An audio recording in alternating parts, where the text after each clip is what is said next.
Good evening, ladies and gentlemen. Thank you for standing by, and welcome PTC's 2026 first quarter conference call. During today's presentation, all parties will be in a listen-only mode. Following the presentation, the conference will be open for questions. I would now like to turn the call over to Matt Shimao, PTC's Head of Investor Relations. Please go ahead. Good afternoon. Thank you, operator, and welcome to PTC's first quarter 2026 conference call. On the call today are Neil Barua, Chief Executive Officer, Jen DiRico, Chief Financial Officer, and Robert Dahdah, Chief Revenue Officer. Today's conference call is being broadcast live through an audio webcast, and a replay of the call will be available later today at www.ptc.com. During this call, PTC will make forward-looking statements, including guidance as to future operating results. Because such statements deal with future events, actual results may differ materially from those projected in the forward-looking statements. Additional information concerning factors that could cause actual results to differ materially from those in the forward-looking statements can be found in PTC's annual report on Form 10-K, Form 10-Q, and other filings with the U.S. Securities and Exchange Commission, as well as in today's press release. The forward-looking statements, including guidance provided during this call, are valid only as of today's date, February 4th, 2026, and PTC assumes no obligation to update these forward-looking statements. During the call, PTC will discuss non-GAAP financial measures. These non-GAAP measures are not prepared in accordance with generally accepted accounting principles. A reconciliation of the non-GAAP financial measures to the most directly comparable GAAP measures can be found in today's press release made available on our website. With that, I'd like to turn the call over to PTC's Chief Executive Officer, Neil Barua. Thank you, Matt, and good afternoon, everyone. I'll begin today by welcoming Jen DiRico to her first PTC earnings call as our new CFO. I'm confident she'll be a great CFO for PTC and a strong partner to our investor community. Turning to our results, we delivered a solid first quarter of fiscal 26. We grew constant currency ARR 9% excluding Kepware and ThingWorx, and 8.4% including them. And we grew free cash flow 13% year over year. These results reinforce our confidence in the transformation we are driving and the demand we are capturing. Our divestiture of Kepware and ThingWorx is progressing, and we are on track to close on or before April 1st.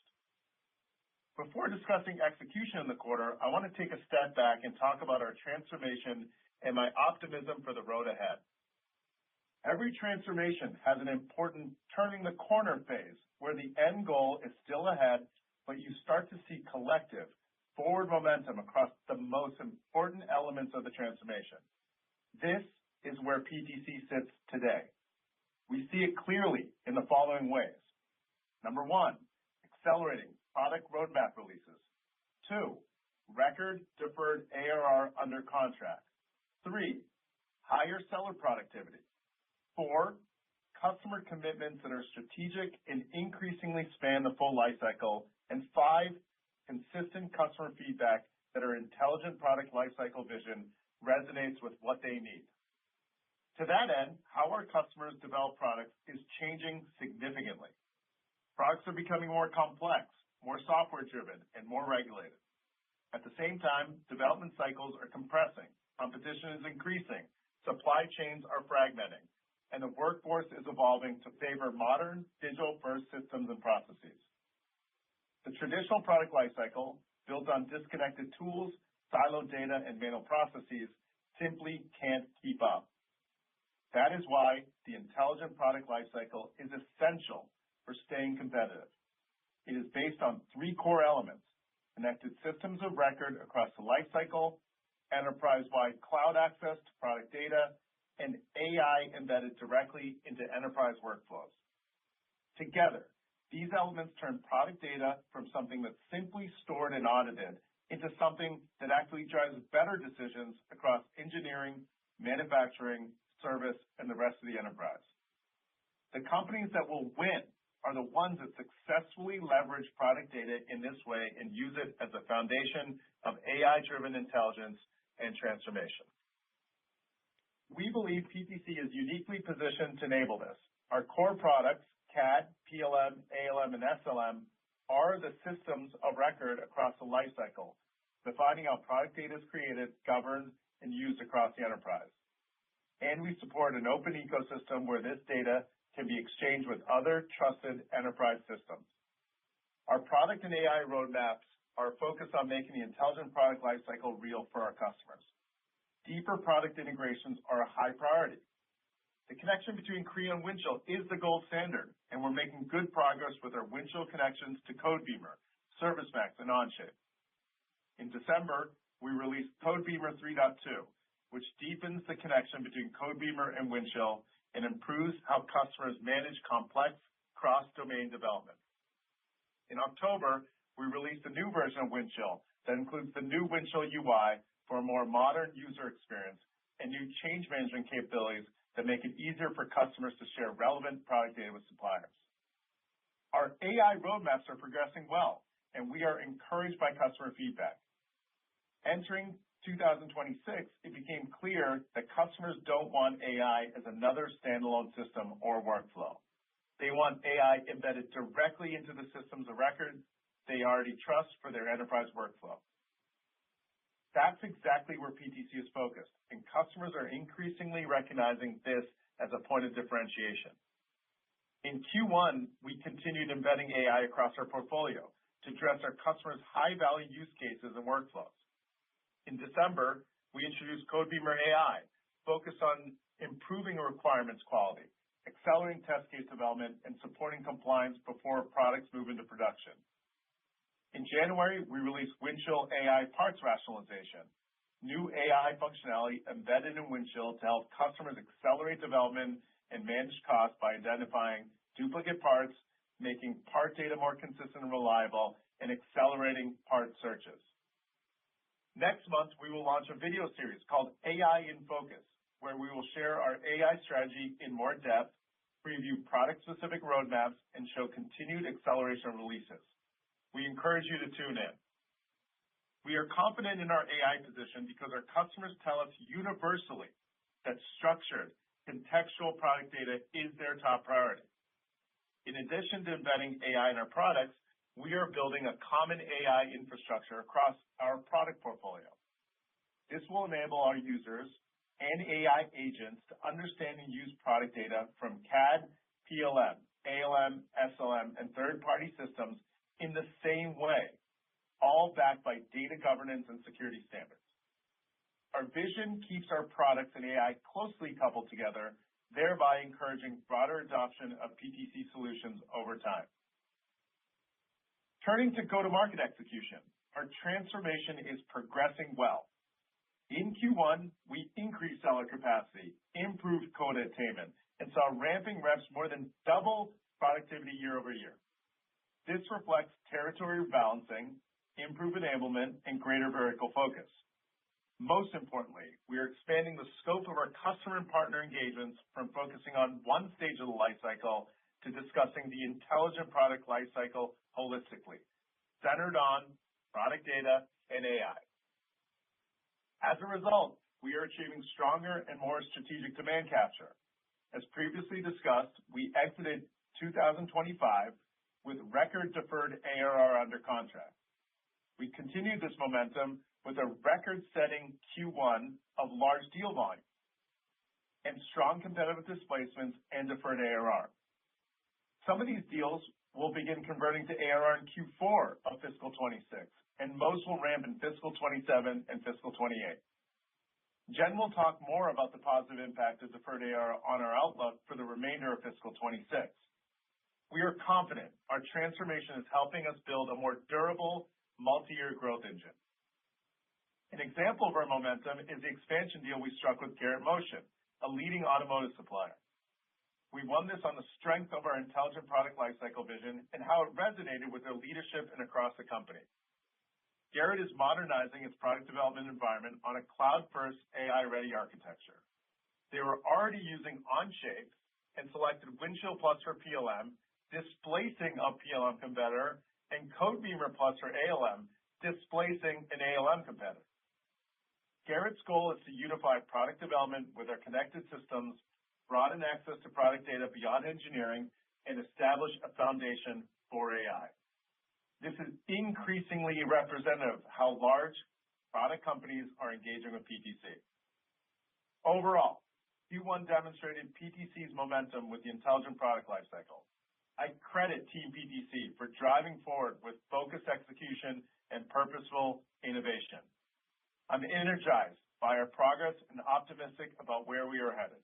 With that, I'll turn the call over to Jen. Thanks, Neil, and hello, everyone. I'm excited and honored to join the PTC team at this significant time in the company's transformation. Before turning to our Q1 results, I thought I'd share my initial observations and key priorities. I'm impressed by the PTC team and how our intelligent product lifecycle vision is taking hold with customers.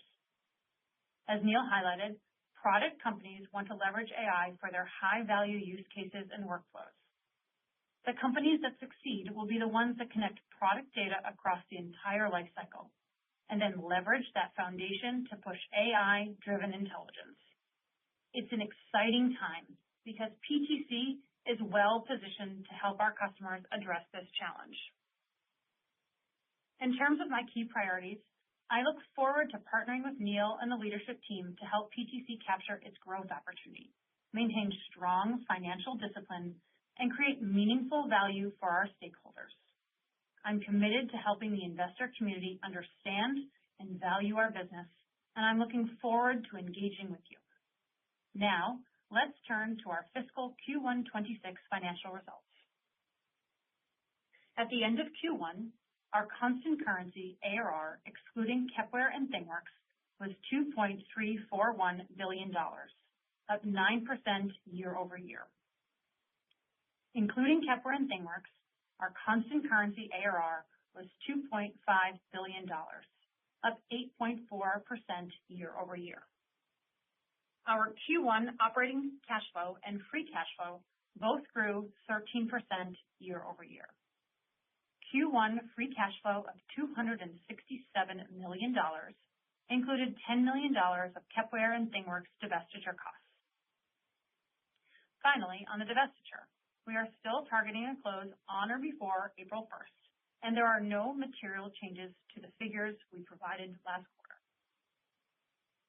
Turning to share repurchases. As previously guided, we repurchased $200 million of common stock in Q1 under our $2 billion share repurchase authorization. In Q2 26, we intend to repurchase approximately $250 million of common stock. Based on this, we expect to decrease in our fully diluted share count to approximately 119 million shares, compared to 121 million shares 1 year ago. In Q3 and Q4 this year, we intend to repurchase $150 million to $250 million of common stock per quarter. On top of this, given current valuations, we now intend to return additional capital to shareholders following the close of the Kepware and ThingWorx divestiture. We continue to expect net after-tax proceeds from the transaction of approximately $365 million. Adding this to our original fiscal 26 plan means that we will buy back approximately $1.1 to $1.3 billion of our common stock this year. With that, I'll take you through our guidance. In fiscal 26, for constant currency ARR, excluding Kepware and ThingWorx, we continue to expect growth of approximately 7.5 to 9.5%. Including Kepware and ThingWorx, we still expect growth of approximately 7 to 9% in fiscal 26. In the appendix to our earnings deck, we provide an illustrative ARR model for fiscal 26, and you can see that our fiscal 26 ARR guidance midpoint is for $195 million of annual net new ARR in both scenarios. In Q2, for constant currency ARR, excluding Kepware and ThingWorx, we expect growth of approximately 8 to 8.5%. Including Kepware and ThingWorx, we expect growth of approximately 7.5 to 8%. In the appendix to our earnings deck, we also provide an illustrative ARR model for Q2 26, and you can see that our Q2 26 ARR guidance is for $35 to $50 million of sequential net new ARR in both scenarios. Looking at the second half of the year, our intent is to grow net new ARR in Q3 26 on a year-over-year basis, and then deliver a step up in Q4. We are comfortable with that because starting in Q4 26, the demand capture we've been highlighting will have a positive impact on our ARR growth.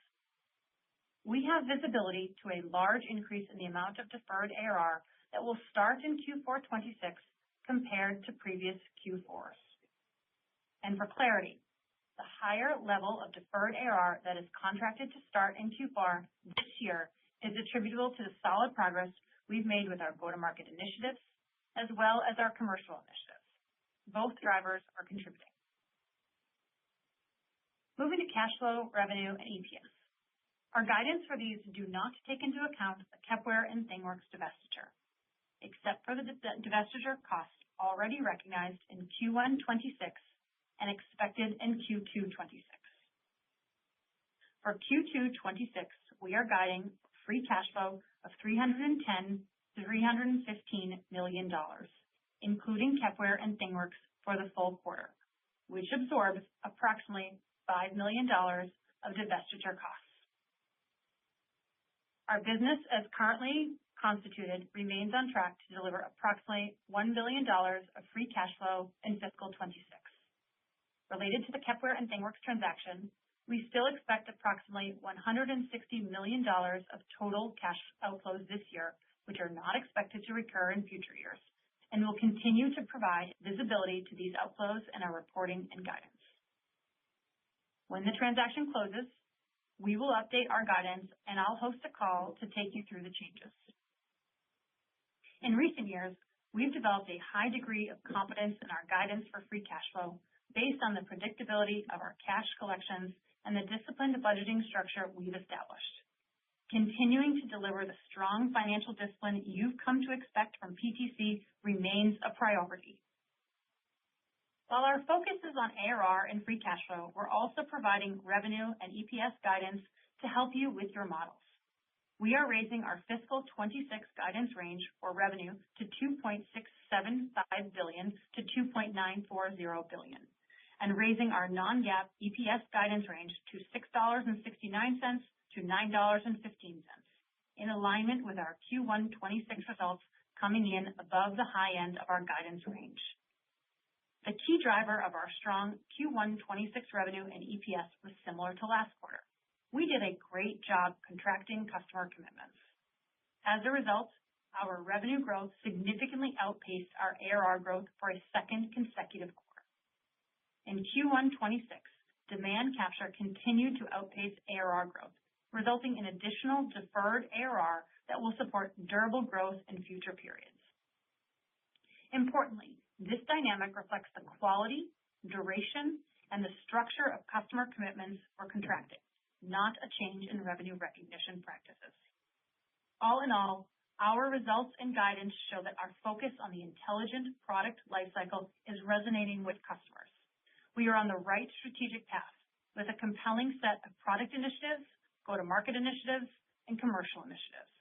I want to thank the extended PTC team for their continued efforts and energy. Our people are our driving force, and what I've seen thus far gives me confidence that we will deliver on our opportunity. With that, I'd like to turn the call back to the operator for the Q&A session. At this time, if you would like to ask a question, press star, then the number 1 on your telephone keypad. To withdraw your question, simply press star 1 again. Please limit yourself to one question only. If you have additional questions, please return to the queue. We will pause for just a moment to compile the Q&A roster. Your first question comes from the line of Yun Kim with Loop Capital Markets. Please go ahead. All right, great. Thank you. Congrats on a solid quarter, Neil, and welcome aboard, Jen. Since this is your first time, I'll ask a question to Jen first. So Q4 is the first quarter when we can see ARR contribution from those deferred ARR deals. What level of visibility do you have on that, if you can quantify that, if you can? What are For instance, what are some of the variables behind those ramp or defer ARR deals getting recognized in Q4? And is the timing of that ramp related to billings, and would it affect cash flow? Thanks. Yun, thanks for the question, and Jen will add to my upfront, but since she's 4 weeks in, let me take the upfront on the dynamics of the demand capture, and then she could talk about some of the technicalities if I don't cover it. So, again, I think you heard, and thank you for the acknowledgement. We feel really good about the progress of our go-to-market transformation, and it's showing up now in 2 quarters of demand capture that is now relating to the amount of deferred ARR that you spoke about in Q4, that's about triple what we had last Q4 entering, and double the deferred ARR that we're building starting in 27 that we had coming into this year. So Rob and the go-to-market team is really doing a lot of great work on the demand capture. And the crux of the deferred ARR is due to the fact that we're winning strategic cross-product, and in some cases, and in many cases on some product lines, competitive displacements. And so, we're taking the commitment, which is committed dollars from the customer. I'm cognizant that it's not showing up right now in the in-quarter ARR in Q1 and as we guide around Q2, but we're very positive about how it's starting to build into how it will impact Q4 in a more meaningful way than it did last year and also into the following year. And it's all to do with the implementation cycles of our customers, and we feel good about it because the commitment's there, it's contracted, and it's set to come. Jen, anything to add? I think you hit it, Neil. Thanks. All right. Thank you so much. Your next question comes from the line of Joe Vruwink with Baird. Please go ahead. Great. Thanks for my question. And Jen, welcome. At the big event hosted by PTC's user community about this time last year, there was some, I think, foreshadowing by PTC about AI capabilities that would get added to Windchill and the parts management areas. And at the time, customers were really excited about this. I think that idea as a product is what PTC is now starting to come out with. I think it was released last week. I guess my question related to this, there's obviously been a lot of AI releases from PTC across all the core products over the past year, and not diminishing any of those, but are we maybe starting to see some that could prove more material in nature, and this is going to start to register in a more noticeable way on demand decisions over the next year? So thanks for the question, Joe, and thanks for acknowledging the really good progress that we're making around our AI strategy in concert with what customers really need. And as you noted here, our products are mission-critical enterprise systems of records across the lifecycle. And as you heard last year at the PTC User Group, the preponderance of our customers are now really wanting us to embed these AI releases. As you noted, the Windchill AI parts rationalization. We also did a Codebeamer AI release as well, and many others that are accelerating over the course of this year, which is really embedding AI capabilities to advise and assist and over time automate workflows within these systems of records that we are very well attuned to understand and train the models around it. So we're thrilled about the progress. Our customers are even more thrilled that we have built these, and now there's a rapid iteration of releases to even make these more consumable over time. So we feel good about where we are around our strategy. We feel very excited about the criticality of PTC to deliver AI to our customers, given the strength and the complexity of our system of records within our customer environment. In terms of the impact of when, Jen could start talking about the P&L impact in terms of when we'll see a lift, I'd say right now it's immaterial in terms of how we think about the economic till coming into the company. But as these releases start taking hold and they move from POCs to scale deployments over the course of the next few years, this should be something we'll be talking to you about and others around a real economic driver of the business. Thank you. Your next question comes from the line of Adam Borg with Stifel. Please go ahead. Awesome. And thanks for taking the question. Maybe just on Creo and Windchill, and as we think about those growth rates, any way to parse out the mix of growth coming from expansions versus competitive displacements? And given the new go-to-market promotions that seem to be having some success, what's the opportunity to drive more on the competitive displacement front? Thanks so much.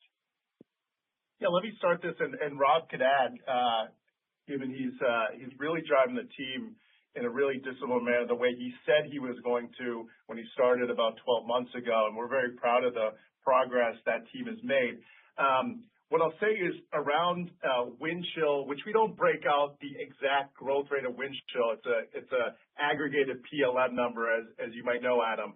We're very enthused about the Windchill capabilities and the acceptance and the growth rates around Windchill as a standalone product, in addition to, by the way, Windchill Plus, where we're seeing really strong traction. Creo, as you noted, continues to be a strong grower. It's a steady grower, and we feel good about its competitive dynamic in the CAD market, in addition to the fact that we have an amazing Onshape capability that is also starting to be a very strong competitive takeaway off of some of the competitors on their estate. So we feel good about CAD. In terms of PLM, in terms of the mix around expansion versus competitive displacement, I'd still say, Adam, that the significance is still around expansion. And even in expansion, there's competitive displacements that's happening where customers are giving us their entire estate now of take all the disparate PLM systems and put it on Windchill. So you saw some of the appendix slides. You're starting to see, and we're starting to see that being more of the types of deals we're seeing. Part of it is because the customers are understanding to get the benefit of AI, you need contextual product data that's put in one place in a system of record like Windchill. And so this advantages customers to expand with Windchill and then build in parallel with some of the AI capabilities. But we are also, lastly, seeing competitive displacements, as I mentioned, and we're continuing to see more of that happen over the course of this year as we look at the pipeline. Rob? Yeah, the split's correct that we get the majority from expansion, but there is actual growth and accelerated growth in competitive displacements. And so we feel really good about that as a kind of a next step grower for us. Great. Thanks again. Your next question comes from the line of Ken Wong with Oppenheimer. Please go ahead.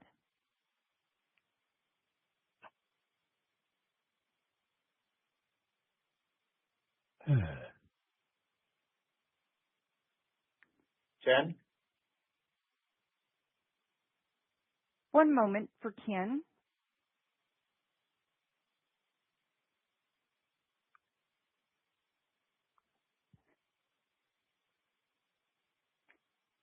Ken Wong, your line is open. Hey, Ken. Operator, let's go to the next. I'm back to Ken. Your next question comes from Matt Hedberg with RBC Capital Markets. Please go ahead. Great. Thanks for taking my question, guys, and congrats. I know the software environment seems a bit dicey these days, but it's great to see the consistent results out of PTC. I guess, Neil, I wanted to ask, you just talked about Windchill a second ago. I guess I was curious if you could talk a little bit more specifically on Windchill Plus, Creo Plus, just kind of the broad SaaS portfolio. Are you starting to see increased customer demand for SaaS? And in those instances, are you seeing customers spend go even higher in those situations? Yeah, so thanks for the question, and we've been very practical and also transparent with all of you around our journey around building our SaaS momentum. And I'll take first the born in the cloud solutions that we've got, and in particular Onshape, Arena, ServiceMax, and we feel good about, in some cases, great about the momentum and the adoption of those capabilities and several competitive displacements that are happening across the three of those strong portfolios, in addition to the AI capabilities we're building on top of it. In terms of your question around Windchill Plus and Creo Plus, we're having a bang up, and we did have a bang up last year in terms of the momentum building for Windchill Plus. We had another strong demand capture quarter for Windchill Plus, if not record-breaking. We have plenty more to go, and I want to make sure, I think Rob and I are measured about that. We've been saying for a while that the dam has not broken, where the entire market is flipping to our Plus platform overnight. But we have been building momentum. We are working towards making sure we meet the customers where they are. The good news story is the following, and I've been saying this for 2 years consistently. SaaS starts working for Windchill Plus and Creo Plus when there's scaled implementations with a great experience, with a back-end experience that's good, and the customers are happy. We're starting to see that, and we're going to leverage that, and we're going to continue to build on the momentum. And so we feel really strongly about our position on SaaS. We feel like that will continue to be a growth driver. And to your last question around lift on pricing, yes, we are seeing the similar sort of lift that we've been saying around the 1.5 to 2.5 times kind of lift in terms of on-prem to SaaS lift on ARR. Thanks, Neil. Your next question comes from the line of Joshua Tilton with Wolfe Research. Please go ahead. Hey, guys, can you hear me? Yep. Great. Thanks for sneaking me in here. I appreciate all the commentary on the improvement in sales productivity. But when we kind of dig a little bit deeper in the numbers, it looks like the channel drove over 80% of net new ARR in the quarter. So I'm just trying to understand, are there any one-offs in the direct business that we need to understand? Is this tied to the deferred ARR dynamic? And maybe, when can we start to see the direct business maybe contribute at a similar level to the channel going forward? Thanks. Jen, you want to start, and then Rob could add? Yeah, I can take it. So I think what we're seeing right now is good momentum in both the channel and the direct. What you're seeing actually in the numbers, in particular this past quarter, one large deal does have an ability to influence this. And oftentimes with a large deal, you have both the channel and the direct. And ultimately, it's about customer preference and how they want that fulfilled. And ultimately, that's all that's happening in those numbers right now. You can add, Rob. Yeah, I mean, as we've mentioned, in prior conversations, we're working very hard to more deeply engage with partners on this. So to create an environment where we can allow that flexibility as a customer and not have a battle that it's direct against the channel, but working together to fulfill it at the customer's request. So we think you might see that from time to time. We did have a larger deal this quarter that fit that picture, but you might see it again in the future. But it's not in any way some kind of visibility into weakness in direct. We work very closely together on that too. And lastly, I want to make sure we're very clear about this. The energy and enthusiasm, the turning the corner, is around the actual indication and the contracted commitments that are building predominantly deferred ARR. So we feel really strongly about the go-to-market transformation, actually doing the thing that we need to do, which is capture customer demand. How it's showing up in Q1 in our guidance for Q2 has only got to do with timing. And the good news is this is committed capture. By the way, this is going to show up also in another metric that you can look at. It's not completely indicative of it, is RPO and CRPO that you'll see in the Q. But all of these metrics are leading us to make sure we all articulate that demand capture is strong. We got to continue that. And as that happens, ARR over time becomes durable and multi-year in terms of the sustainability. It makes sense. Maybe just to clarify one thing around that, was there more deferred ARR added to the balance in 1Q than when you exited Q4? Yes, there was. And just to reiterate what Neil said before, as we think about where we sit today versus 1 year ago for Q4 26, there's triple the amount of deferred ARR on the books for Q4 26. And then in the same view for 27, there is double for 27 versus where there was last year for 26. Super helpful. Appreciate the clarity. Thanks so much. Your next question comes from the line of Blair Abernathy with Rosenblatt Securities. Please go ahead.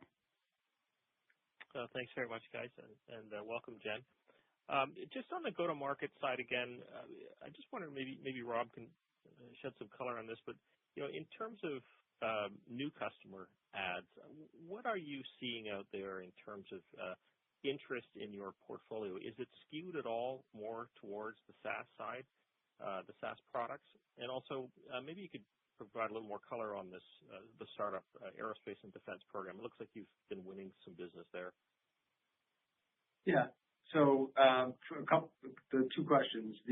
As it relates to the new business and new logos, we definitely, as mentioned earlier, have had a nice run and an increase in our competitive displacement. So we're picking up what we would consider to be new logos in kind of the upmarket. As we bring on new customers, we default to cloud. So they're coming in a cloud environment, and typically, that's been working very well for us and for the customer who want to enter that way as they reduce their customizations and the complexity in their own environment, and obviously try to capture some of the benefits of being in cloud, some of which are pretty obvious, others which will start to manifest in how AI is deployed. So yes, we're seeing good traction with customers coming in new, and that is our default setting as we bring on new logos into the cloud. In defense, we do. It's great that you noticed that. You picked up on that. We have an opportunity there. We believe as we serve some of the largest customers in the world at the top of that stack, we have an opportunity now to incubate at the lower end. And we've seen great reception there. Certainly, we always learn and get better every month, every quarter, but the initial response has been really positive there.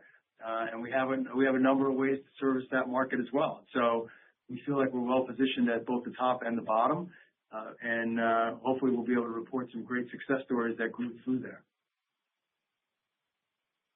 Great. Thanks very much. Your next question comes from the line of Ken Wong with Oppenheimer. Please go ahead. Hey, can you guys hear me? Yeah. Hello? Okay, perfect. Appreciate the context around deferred ARR and when some of that timing could pop up.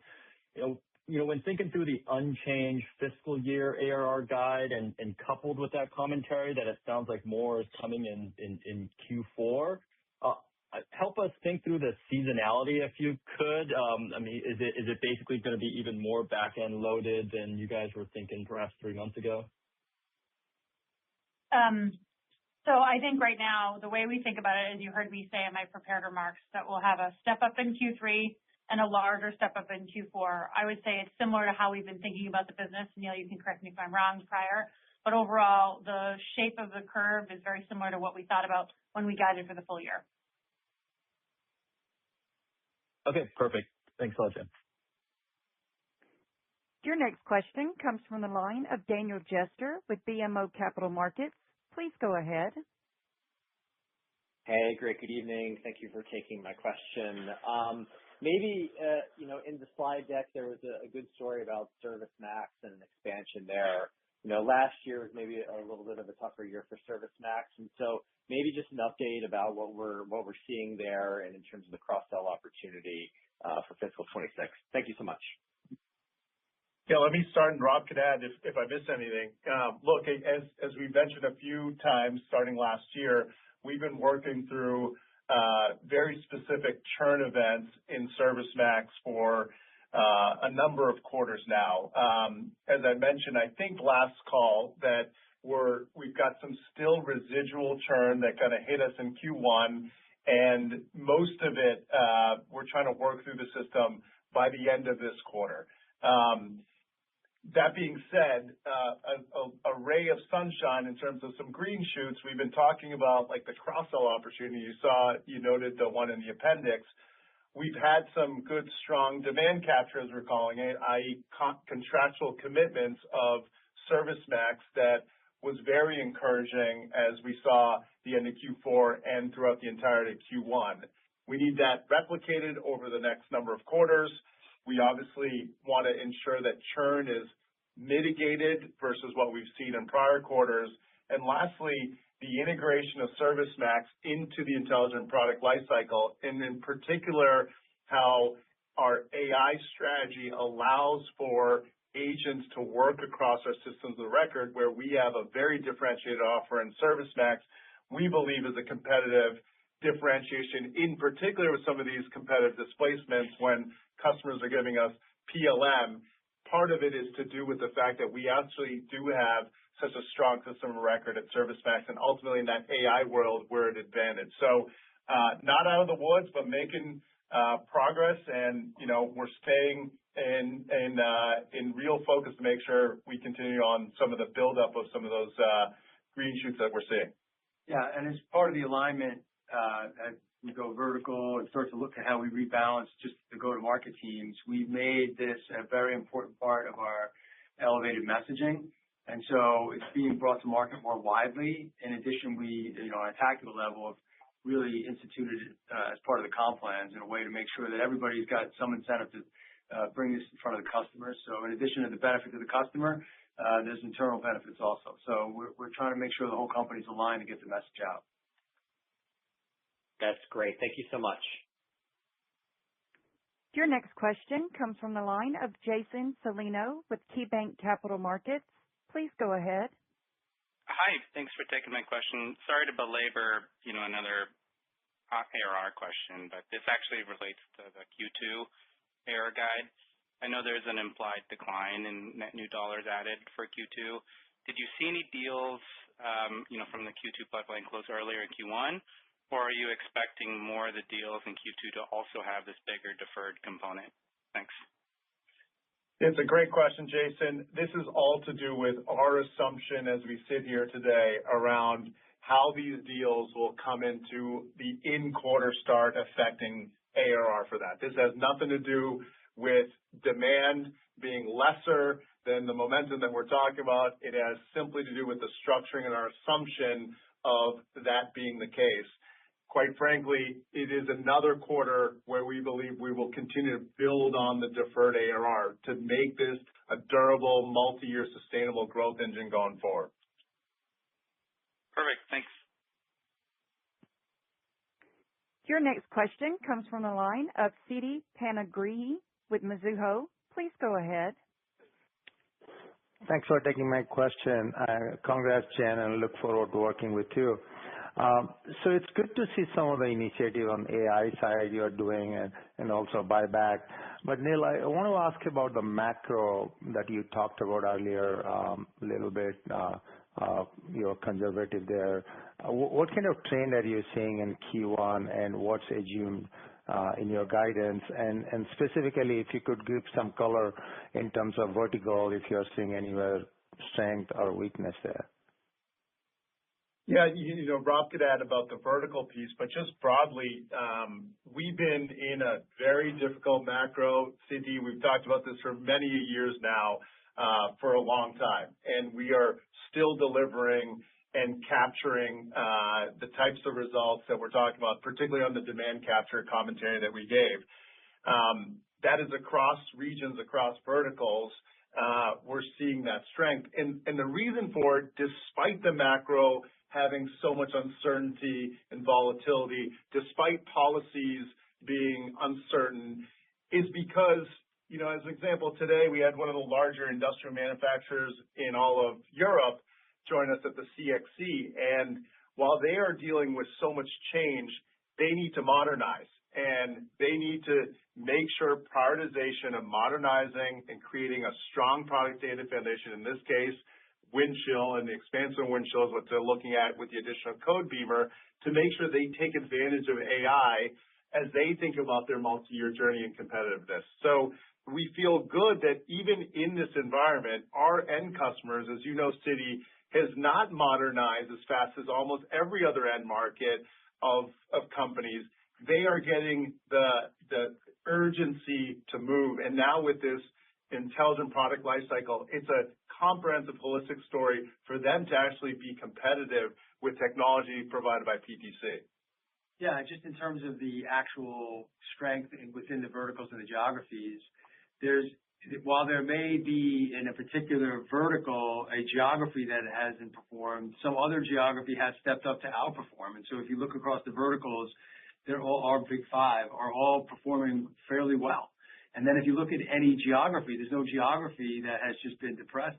If they're down in one industry, they pick up in another. And so, across our 3 or 4 biggest geographies and across the 5 verticals, we have some pretty good numbers. We feel like every one of those is a place that has some upside. Great. Thank you both.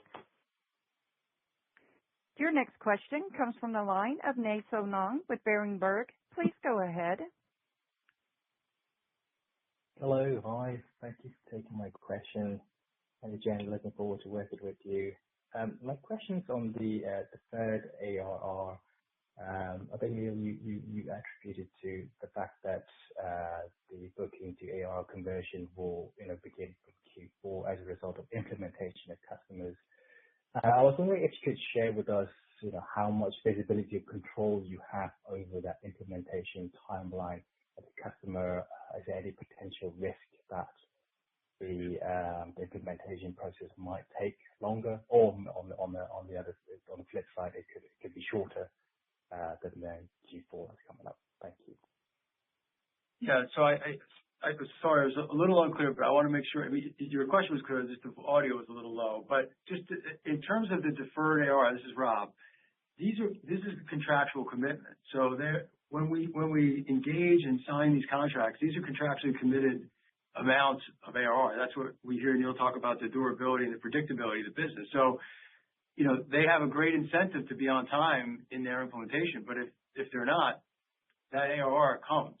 So we believe that, in addition to obviously the predictability, the benefit to the customer and the way we've contracted is that it's allowing them time to ensure that they're aligned to the cycle of the contract.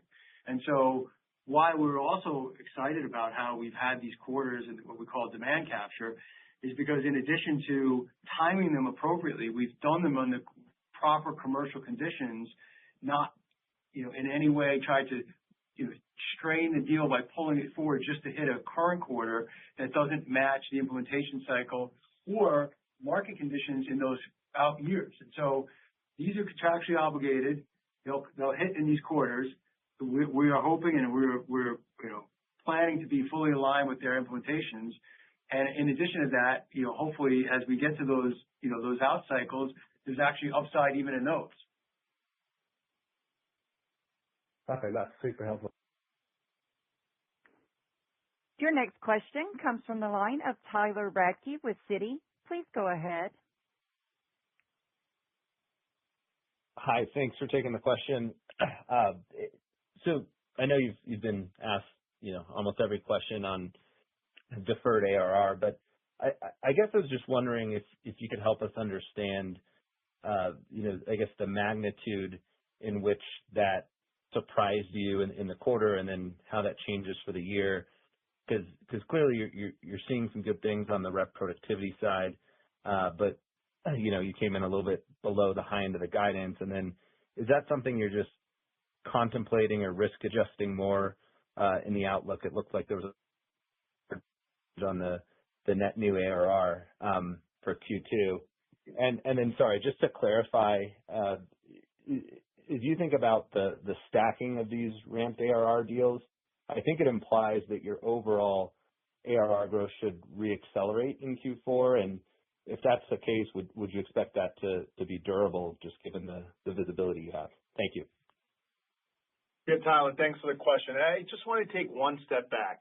The work that we've done and undertaken around go-to-market transformation, the hard work that we did up front, and the precision and process that we've undertaken for the last 12 months, and we're continuing on, going forward this year and into next, in addition to the product innovation that we're talking about, AI, is around bringing PTC back to a consistent demand capture environment by which we're winning and engaging in strategic cross-product deals across the core priorities that actually build towards this intelligent product lifecycle that's so fundamental to our customers. And so that process that Rob and CK and the go-to-market team started off 12 months ago is showing the fruits of all that process in demand capture that happened in Q4 and in Q1. And as we alluded to, we intend to continue that momentum into Q2. That is not showing up yet in net new ARR. And the way we showed you the guidance for Q1 was clearly not a surprise in which we gave you the range, because we know that the whole game is build a durable, accelerating growth company. And the way you do that is by capturing great demand in a quality deal that fills deferred ARR and allows churn to continue to stay low and keeps building new ACV into the quarter that we're playing in. And we believe, in summary, that that inflection, the turning the corner and the turn the corner, starts becoming more apparent in Q4 of this year and substantially into 2027 and 2028. And that's what we're playing for, Tyler, and that's the results and the work that we're doing at this current time, just so we're, being transparent with all of you. Thank you. Your next question comes from the line of Jay Vleeschhouwer with Griffin Securities. Please go ahead. Thank you. Good evening. Neil, your references this evening to large transactions coming on top of similar comments back in Q4, when you clearly had a large number of large transactions, leads me to ask the following. And there's quite a bit of deja vu here for me, which is, if you think about Ansys, 6, 7, 8 years ago, they too had gone through a significant go-to-market change. They too had evolved and broadened their portfolio. So there's some similarities here that lead me to ask if you are anticipating a fundamental change in your deal profile or propensity, that you will start seeing more frequently the number of 8-figure transactions as you did in Q4 and as they did over a number of years. And then secondly, I can't help asking about your presence at CES last month, which was quite significant. I think almost the entire C-level team seemed to be there. There was a significant automotive flavor to your presence there, particularly around ALM and Windchill.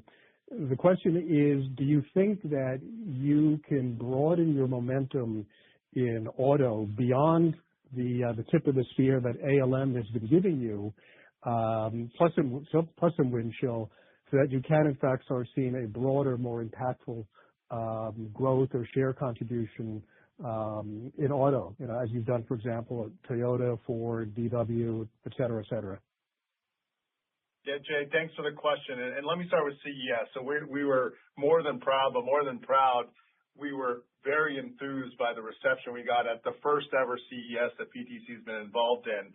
And not only from automotive, but Jay, if you were there, you saw all around our booth was industrial manufacturers around the world that actually came to our booth as executives asking of us, how can we deploy more of Windchill? Most of them being our customers already, Jay, which you're probably familiar with, but really trying to understand, wait a second, now you have something called Codebeamer.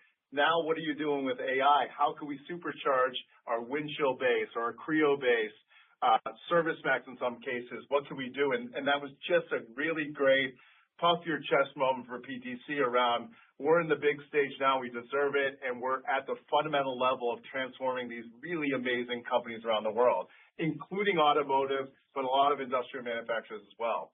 On automotive, I will say right now, Codebeamer is the tip of the spear, and that tip of the spear is very substantial for us. And there's plenty more to go in terms of Codebeamer displacements, not only manual processes, but also competitive solutions. As you see, that product is really gaining scale. We're adding Codebeamer AI functionality, which the market is really energized by. So, we're happy to get all of automotive onto Codebeamer, and we're marching towards that end for what it's worth. Same on Windchill with automotive. We are continuing to see an ability for Windchill, while in some accounts in automotive, it is there, as you know, Jay, we're seeing this theme of let's consolidate on Windchill. Let's take all the disparate PLM system and put it all onto Windchill. And we're going to continue to go down that path. Lastly, ServiceMax. So Lamborghini was a marquee customer at our booth. they're deploying ServiceMax now that's tied back into their Windchill instance so that they could deploy the right parts and services to their end customers faster. We're going to go down that path as well. Ultimately, one day, we're going to talk about CAD, but right now we feel really good about in automotive, ALM, PLM, and over time, as we're seeing Servigistics, our ServiceMax product and SLM suite of products there. Rob, anything to add? The only thing I'd say is, in addition, of course, we have to take down the rest of the automotive industry when it comes to our ALM, but we are seeing it start to go into other industries.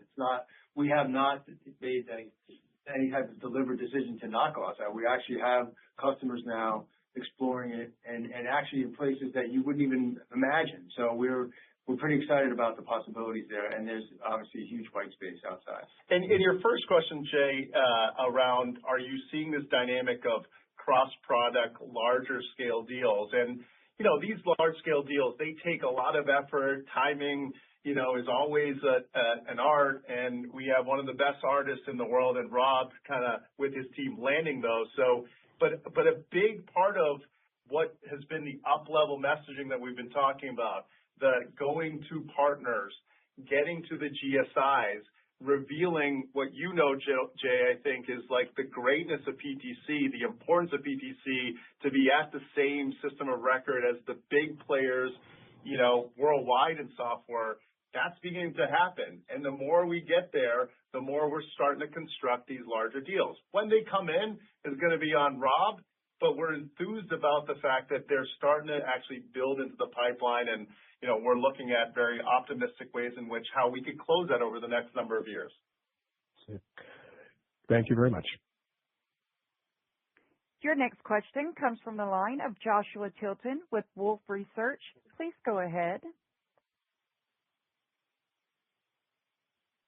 Hey guys, thanks for sneaking me in again. And I hate to ask one more on deferred ARR, but if I kind of sum up all the takes of the questions that we're getting sent on the call, I think some of us have remembering or PTSD or whatever you want to call it from prior communication around deferred ARR that kind of didn't pan out as we were all hoping for in the year. And I guess what I'm asking is there anything that you can tell us or give us to instill confidence that this deferred ARR balance will come through in the fourth quarter? And then on top of that, is there a way to think about how much of that balance is currently baked into the guidance? Thanks, guys. Yeah, so let me just on the confidence level, and again, I can only speak about what we've been doing since we've been transforming the business across all fronts. And I want to make one reference back to 12 months ago when we talked about all the levels of what we're doing in go-to-market transformation. One of it was far tighter linkage between sales and customer success. And Rob made plenty of organizational decisions, process decisions to align the two. And the reason why that's important answering your question is customer success, i.e. and that team has the implementation expertise. When a deal is underway, they're the ones that actually advise the customer around, here's what we see as the way in which the technology can actually be implemented, in addition to a third party. That linkage is tighter, and because it's tighter, we believe that in the contracting process, it's eyes wide open around when the implementation should occur, when the customer should pay for it, and what's the right thing to do for the process of the actual project itself. And so we feel confident that we put the right diligence, number one, and there's far tighter linkages now than there was 12 months ago. Number two is, I think Rob alluded to this, I want to just punctuate it, is we're doing deals to build a durable, multi-year growth, sustainable business. Not telling the customer, if you let us maximize AR for this quarter, you'll get these certain attributes. We're doing the deals the way they should be do the deals. And so the risk profile of a customer coming back and saying, the implementation schedule is different than what you said is lower than I've seen. And at the end of the day, Rob's got a discipline that says, since we were transparent with you, it's in contract, you're going to pay for it. So summary of all that long diatribe is that we feel little risk in that deferred ARR for you to have that PTSD of saying that disappeared or moved out. Love it. Thanks for the clarity. Really appreciate it. That concludes our question and answer session. I will now turn the call back over to Neil Barua for closing remarks. Thank you all for joining. We really appreciate the questions and the attention. We're going to be on the road the next number of weeks, meeting in conferences and investors, and so we look forward to seeing you. And again, thank you for joining the call. Ladies and gentlemen, this concludes today's call. Thank you all for joining. You may now disconnect.